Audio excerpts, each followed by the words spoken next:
5-июлда эртең мененки саат 8:30 чамасында Сокулук районунун Орок айылында жергиликтүүлөрдүн ортосунда жаңжал чыкты. Милициянын маалыматы боюнча жергиликтүү өспүрүмдөр айт намазынан кийин айтыша кетишип мушташ чыккан. Эки өспүрүм ооруканага жаткырылган. Алардын абалы туруктуу. Аталган факт кылмыштардын жана жоруктардын бирдиктүү реестерине кылмыш жаза кодексинин 266-беренеси боюнча каттоого алынган жана чатакка тиешеси бар делген бир топ жаранды милиция кармап кеткен. Милициянын маалыматы боюнча жергиликтүү өспүрүмдөр айт намазынан чыккандан кийин айтыша кетишип, эки бала бир баланы сабап койгон. Андан соң таяк жеген баланын туугандары айылга келген. Жаңжалдын кесепетинен 15 үйдүн терезелери талкаланып, жайылып турган чөптөр өрттөлгөн. Жүргүзүлгөн ыкчам тергөө жана түшүндүрүү иш-чараларынын жүрүшүндө кармалган 31 жаран бошотулуп, бир киши Сокулук райондук ички иштер бөлүмүнүн убактылуу кармоочу жайына киргизилди. Милициядан билдиргендей, түндө Орок айылында эч кандай окуя катталган эмес. Учурда Чүй облустук ички иштер башкармалыгынын жана Сокулук райондук ички иштер бөлүмүнүн кызматкерлери түнкү күзөткө туруп, коомдук тартипти жана коопсуздукка көз салууда.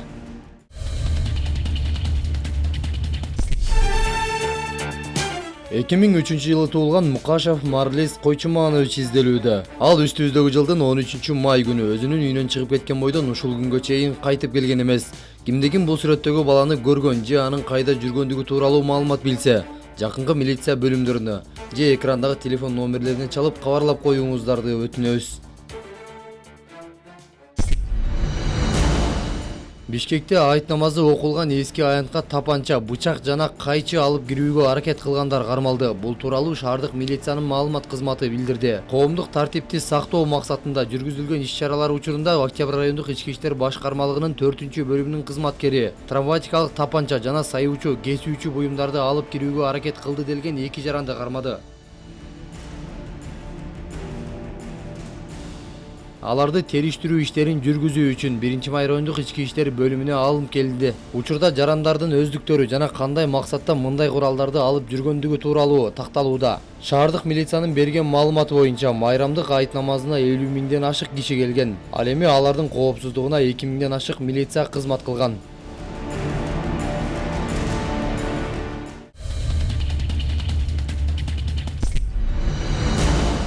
Ошто 3 кызды бир кыз бычактап, убактылуу кармоочу жайдан орун тапты. Окуя 5-июнда таңкы саат 4 чамасында болгон. Чырдын-башы кафеде отурган кыздар тааныш кызы менен чырдашып, маселени чечүү үчүн анын үйүнө барышкандыгы жана ал жерден жаңжал чыгып, бир кыз үчөөнү бычактагандыгы аныкталган. Тергөөнүн алгачкы маалыматы боюнча Ош, Жалал Абад облустары жана Ош шаарынын 16-23 жаштагы кыздары кааладагы кафелердин бирине түнкү саат 3:30 чейин олтурушкан. Алар бир курбусунун 1-июлда өтүп кеткен туулган күнүн белгилеп, айрымдары спирт ичимдигин ичишкен. Ошол маалда 23 жаштагы кызга бир тааныш кызы телефон чалып тынчын ала берген. Анткени ал экөө башка жакка барууну пландаган экен. Ал баш тартып койгондо өз ара кайым айтыша кетишкен. Андан соң кафеде олтурган 8 кыз ал кыздын үйүнө жөнөгөн. Кыздар келгенде 20 жаштагы кыз үйүнөн бычак бөтөлкө көтөрүп чыгып мушташа кетишкен. Аны көптөп жалгыз кызды уртокмокко алышкан. Ал кыз туш келди бычак шилтегенде 3 кыз жаракат алган. Бирөөнүн саны, экинчисинин балтыры, үчүнчүсүнүн көкүрөк тушуна тийген. Жараттары олуттуу эмес. Бул окуя боюнча бүгүнкү күндө тергөө амалдары жүрүп жатат.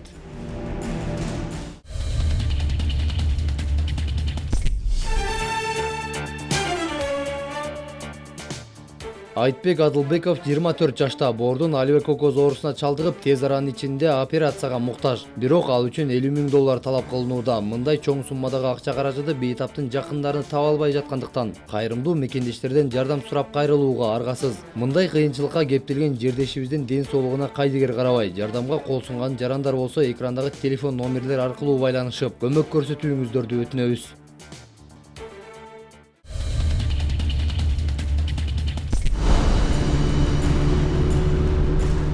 Борбор каланын Арча-Бешек конушунда Mercedes-Benz 210 унаасы 34 жаштагы аялды 4 жашар баласы менен коюп кетти. Мунун кесепетинен эне бала кырсык болгон жерден мерт болду.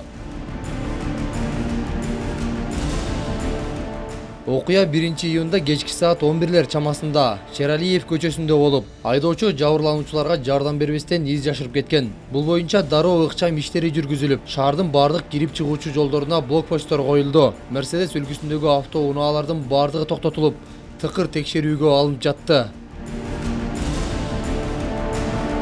Энеси кырсык болгон жерден мүрт кетип, баласы ооруканага жеткирилгенден кийин үзүлгөн деген маалымат дагы жарыяланды.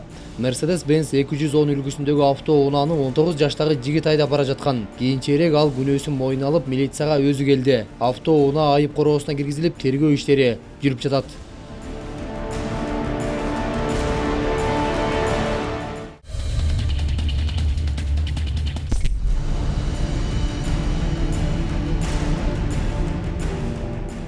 Түнкү саат 1 чамасы шаарыбыздагы Шабдан Баатыр көчөсү менен түштүктөн түндүккө карай бара жаткан Toyota үлгүсүндөгү автоунаа кырсыкка учураган.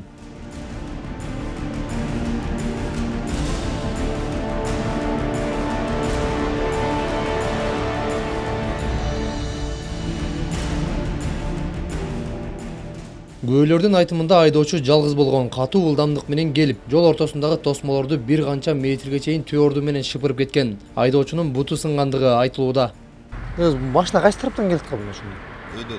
Өйдө ындай карай. А так могу балдар точно көргөндө. Бирок алып кетип атканда көрдүң да? Жок, тиги балдар айтты да. Ал эми бул автоунааны инспекторлор тосто токтобой качып кеткендиктен артынан акмалап келип так ушул жерден кармашкан. Кармоо учурунда айдоочу мас абалында деген шек жаралып, аны наркология борборуна алып барып текшерүүгө туура келген. Ал эми унаасын эвакуатор менен жүктөп кетишти.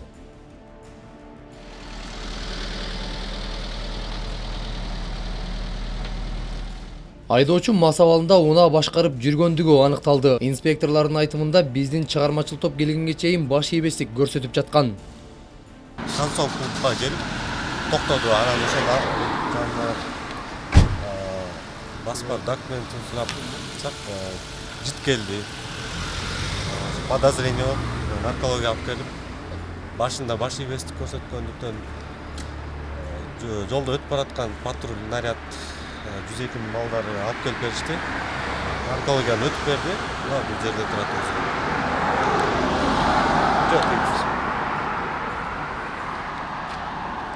Ошо ичимдик, алкоголдук ичимдик ичкени тастыкталды. Бул наркологиянын протоколу боюнча. Спирт ичимдигин ичип алып, унаа башкаргандарга салынуучу айыппулдун баасы асман чапчыйт. Тагыраагы 17.500 сом. Мындан сырткары спирт ичимдигин ичип алып, рульга олтургандардын көбү кырсыкка учурап, бүтүндөй бир үй бүлөнүн убалына калып жаткандыгын теле берүүлөрдөн, маалыматтык сайттардан байма-бай эле берип жатат. Анткени менен мас абалында рульга олтургандардын саны дагы деле азайбай жаткандыгы таң калтырат.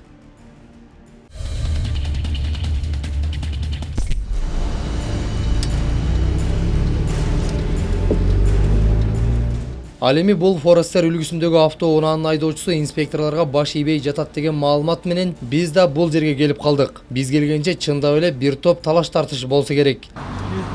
Она ушел, она уже децибел превышение, докажи мне, то, что у меня превышает децибел. Она аппаратура бар. Кантип выявлять это. Элементарно мас кармаганда эле мас экенин биз подозреваем. Жол тескөөчүлөрү бул унааны токтоткондордун себеби унаада кошумча үн чыгаруучу аспап орнотулган экен. Бирок айдоочу буга алгач макул эместей түр көрсөтүп жатып, адаттагыдай эле биз келгенден кийин тынчтанып калды.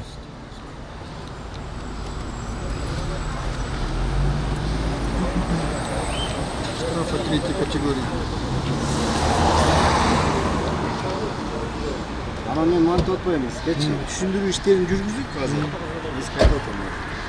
Сиз эле эмес, эртең менен рейд башталгандан бери мына 17 машина бар стоянга кирди ошо боюнча. Стоянга кирип, тиешелүү протоколдор жазылып калды. Ал шаар ичи бүт ошо как раз рейд жүрүп атат. Алдыда шос келет. Ошо байлап жүрөбүз. Даярдык бар болду. Мындай болот, кийин жолдо сен минтип келген жоксуң, сен мага ишип келдиң. Биз баарыбыз Кыргызстандын. Жок, түшүнүп атам турабы? Жок, түшүнүп атам бейти. Бизге да керек эмес, сизге да керек турабы? Мына өзүңүз биринчиден. Шаардын жителдери дагычы. Ушунчалык 102-ге чалып, жалып кетип атат. Күнү уйку бербейт дейт, дүрүлдөп депчи. Biz al sizlere demirajların motorları. Bizleri arıslansın, ağzınız kan alış gerek.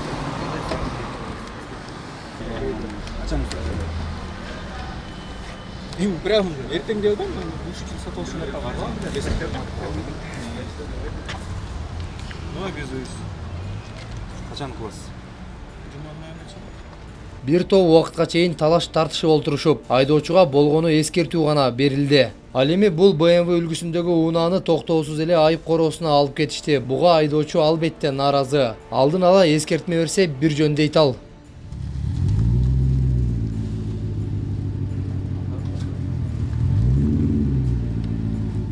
Выпуск отрабатывающих газов. То есть прямоток установлен болбой машинаңызгачы ошол боюнча мынакей түзүлдү протокол.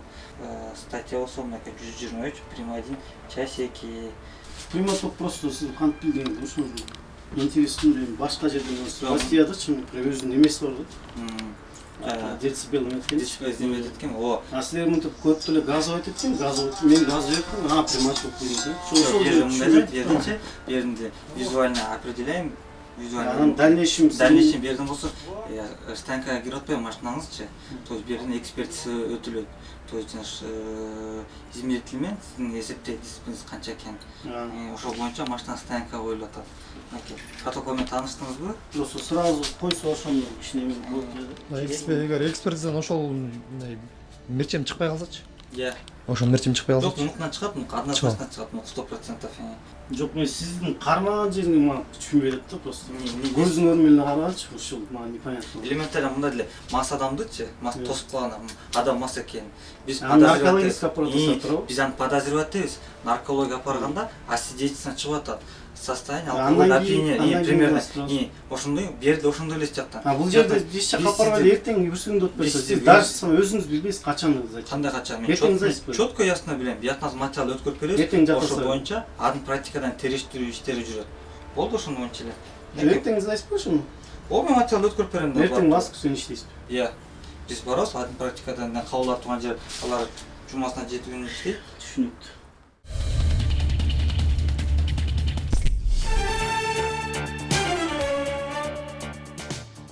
1976-жылы туулган Жолдошов Зарылбек дагы жогорудагыдай эле боору оорусу менен жабыркап келет. Индия мамлекетине барып боорун алмаштыруу каралып жатат. Бирок бул үчүн $40,000 керектелет. Мындай чоң суммадагы акча каражатын бейтаптын жакындары таба албай жаткандыктан кайрымдуу мекендештерден жардам сурап кайрылууга аргасыз. Жердешибиздин ден соолугуна кайдыгер карабай, жардамга кол сунап турган жарандар болсо экрандагы даректер аркылуу байланышып, көмөк көрсөтүүңүздөрдү өтүнөбүз.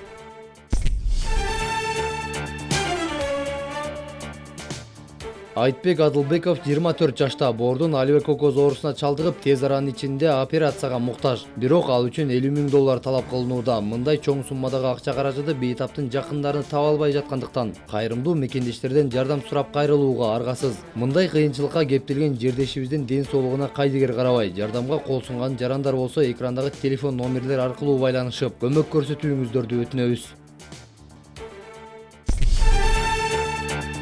2003-жылы туулган Мукашев Марлис Койчуманович изделүүдө. Ал үстүбүздөгү жылдын 13 май күнү өзүнүн үйүнөн чыгып кеткен бойдон ушул күнгө чейин кайтып келген эмес. Кимдигин бул сүрөттөгү баланы көргөн же анын кайда жүргөндүгү тууралуу маалымат билсе, жакынкы милиция бөлүмдөрүнө же экрандагы телефон номерлерине чалып кабарлап коюңуздарды өтүнөбүз. Теңизбеков Мирбек 1994-жылы туулган. 2011-жылдан бери боору оорусу менен алпурушуп келет. Буга чейин 8 чоң операцияны башынан өткөргөн. Эми кайрадан Индия мамлекетине барып, боорун алмаштырууга туура келди. Бул үчүн $30,000 талап кылынууда. Бирок мындай чоң акча каражаты бейтаптын жакындарында жок болгондугуна байланыштуу. Кайрымдуу мекендештерден жардам суроого аргасыз. Мирбектин ден соолугуна кайдыгер карабай, жардамга кол сунган жарандар болсо экрандагы телефон номерлери аркылуу байланышып, көмөк көрсөтүүңүздөрдү өтүнөбүз.